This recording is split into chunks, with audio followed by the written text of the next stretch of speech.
Father John, I travel around the country speaking about prayer and the spiritual life. Sometimes I do advanced surveys to groups that I go to just to try to get a feel for where everybody's at.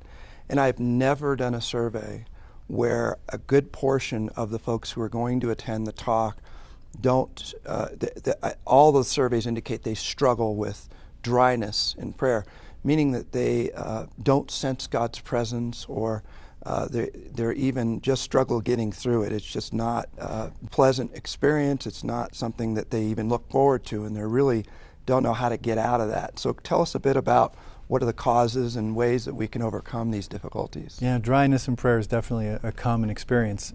And there can be two basic causes for dryness in prayer. It can be my fault, or it can be God's fault. If it's it can be my fault because I might be neglectful in my spiritual life. I might be lazy, I might be undisciplined, and so when I sit down to prayer, I'm just not in the mood, and I'm not ready. I haven't done the preparation the night before. Exactly. I'm not being disciplined. I'm not doing my part. That can be just simple neglect. It can also be my fault if I'm attached to some sin. If there's some moral issue in my life, something that God is asking me to change that I am not being generous with. If that's the case, then how am I going to spend time with the Lord talking face to face? Because I don't really want to listen to what He says. Right. And so I experience dryness. So we need to do an examination of conscience. We need to really be honest with ourselves. Is there something that God's asking me to give that I'm not giving? And we might need help with that. And we might need a spiritual director to help explore. Maybe there are things that we're choosing or holding on to that are really distracting us from the Lord's voice.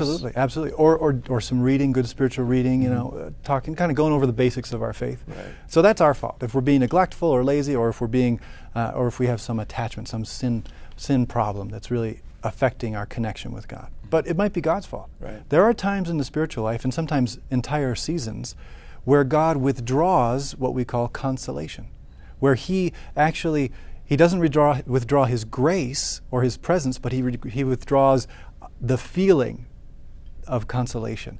And why would He do that? Because He wants us to grow in our faith.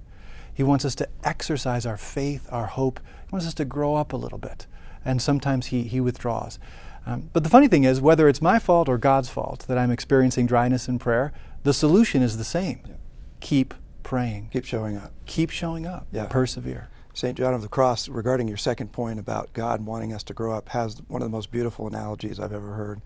So he asks the question, where is a baby in bliss, really? And the baby in bliss is feeding at his mother's breast. And he's comfortable, he's protected, he has warmth, he has nourishment. Now, if a mother loves that child, at some point, she's going to set that baby down, because the baby's got to learn how to walk and how to crawl and do that sort of thing. What does it feel like for the baby in that instance? Well, it feels abandoned. It's going to cry and stomp its feet or whatever.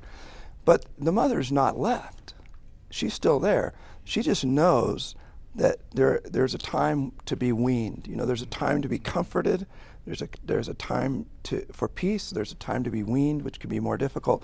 Is that an apt analogy for those times when God brings about the dryness in prayer? Yeah, weaning is what He's doing. He wants us to grow to spiritual maturity. Right. And there are times when He's got to kind of demand from us that we learn some new lessons. And He's got to do that by detaching us from the gifts of consolation that He's given us, so that we can be more and more attached to the source of those gifts, which is Him, the Lord Himself.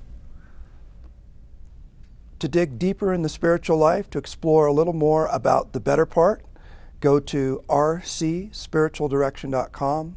That's R as in Roman, C as in Catholic, SpiritualDirection.com.